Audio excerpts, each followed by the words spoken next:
Russia ने Ukraine के ऊपर हर तरह से हमला कर दिया है, अब चाहे वो जमीनी हमला हो, हवाई हमला हो या समुद्री हमला हो। रशिया ने क्रीमिया और बेलारूस की हेल्प से यूक्रेन के ऊपर अटैक किया। अगर आप क्रीमिया के बारे में नहीं जानते हैं तो मैं आपकी जानकारी के लिए बता दूं कि ये वही देश है जिसके ऊपर रशिया ने 2014 में कब्जा जमा लिया था। यूक्रेन और रशिया के बीच में जो तनाव का माहौल था, अगर आपको उसके बारे में और जानना है तो आप मेरी पिछली वाली वीडियो भी देख सकते हैं। यूक्रेन में एयरपोर्ट शटडाउन हो चुके हैं और पूरे सिटी में सायरन बज रहे हैं। यूक्रेन के प्रेसिडेंट वोलोदिमीर जेलेंस्की ने वर्ल्ड लीडर से अपील की है कि वो रशिया के अगेंस्ट में ज्यादा से ज्यादा सैंक्शंस यानी कि प्रतिबंध लगाएं। यूक्रेन ने कहा कि रशिया ने हमारे पीसफुल सिटीज के ऊपर अटैक किया। इसके रिस्पॉन्स में रशिया ने कहा कि यूक्रेन के अंदर रशियन पीपल के साथ जो जेनोसाइड हुआ है, हम हमारे लोगों को बचाने के लिए इस मिलिट्री ऑपरेशन को अंजाम दे रहे हैं। वहीं यूएस प्रेसिडेंट जो बाइडेन का कहना है कि रशिया का यूक्रेन पर अटैक करना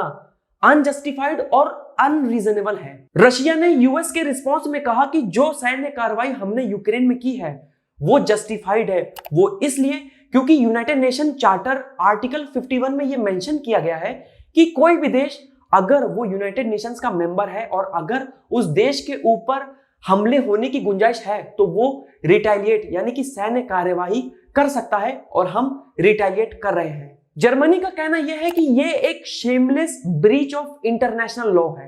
पुतिन ने यूक्रेन को वार्निंग दी है कि हथियार डालने और अगर यूक्रेन नेटो का हिस्सा बन गया तो ये अनएक्सेप्टेबल होगा।